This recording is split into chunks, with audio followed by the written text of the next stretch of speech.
విజయవాడలో తుమ్మలపల్లి కళాక్షేత్రంలో విలువల విద్యా సదస్సు జరిగింది. ఈ కార్యక్రమంలో బ్రహ్మశ్రీ చాగంటి కోటేశ్వరరావు గారితో పాటుగా మంత్రి నారా లోకేష్ పాల్గొన్నారు. తన మాతృమూర్తి కుల మత భేదాలకు అతీతంగా వ్యవహరించాలని తనకు చెప్పేవారని మంత్రి లోకేష్ తెలిపారు. పిల్లల్లో మార్పు ఇంటి నుంచి మొదలు కావాలని తెలిపారు. మహిళలను గౌరవించినప్పుడే సమాజం బాగుంటుందన్నారు. తల్లి ఎంత గొప్పదో తండ్రి అంత గొప్పవాడని బ్రహ్మశ్రీ చాగంటి కోటేశ్వరరావు తెలిపారు. బిడ్డలు వృద్ధిలోకి రావాలని ప్రతి క్షణం కోరుకునే వ్యక్తి తండ్రి అన్నారు. పిల్లల కోసం ఏ త్యాగం చేసేందుకైనా తండ్రి సిద్ధంగా ఉంటారన్నారు. తల్లిదండ్రుల మాట వినడం నేర్చుకుంటే మీకు నైతిక విలువలు చాలా అలవాటు అవుతాయని అభిప్రాయపడ్డారు.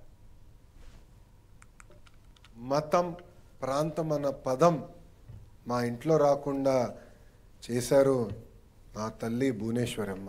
ఆమె ఎప్పుడు కష్టపడాలి, నీ వంతు ప్రజలకి సేవ చేయి అని నాకు చెప్తూ వచ్చారు.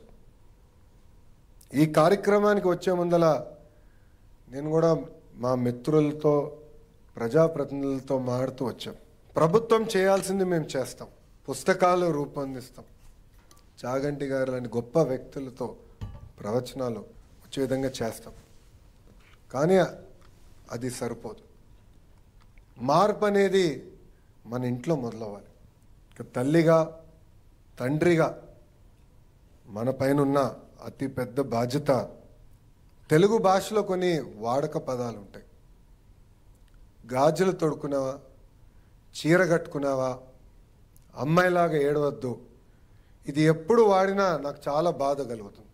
అందుకే ఇక్కడున్న మహిళలందరూ చెప్తున్నా, మా చెల్లెమ్మలందరూ చెప్తున్నా, ఎవరన్నా ఇంట్లో కానీ ఇది వాడితే లోకేష్ అన్న చెప్పాడు ఇది వాడద్దు, వాడితే లోకేష్ అన్నే నేను పిలుస్తానని చెప్పాల్సిన బాధ్యత ఉంది. నాకు ఈ కర్తవ్యాన్ని అప్పచెప్పినప్పుడు గౌరవ ముఖ్యమంత్రి గారు నాతో మాట్లాడుతూ ఒక మాట అన్నారు. నైతికత అన్నది ప్రారంభం కుటుంబంలో ప్రారంభం కావాలి. తల్లి మాట వినడం, తండ్రి మాట వినడం, అన్నదమ్ముల్ని ప్రేమించడం ప్రారంభమైతే సమాజాన్నంతటినీ ప్రేమించడం తనంత తానుగా అలవాటవుతుంది. ఇవాళ కుటుంబాలలో విలువలు తగ్గిపోతున్నాయి. కుటుంబ సభ్యుల మధ్య ప్రేమ అవగాహన తగ్గిపోతున్నాయి. కాబట్టి మీరు విద్యార్థులను ఉద్దేశించి ప్రసంగాలు చేసిన, ఆధ్యాత్మిక ప్రవచనాలు చేసిన ఈ విషయాన్ని దృష్టిలో పెట్టుకుని కుటుంబ విలువలు పెరగడానికి దోహదపడేటట్టుగా మీ ప్రసంగాలు చేయవలసింది అని కోరారు.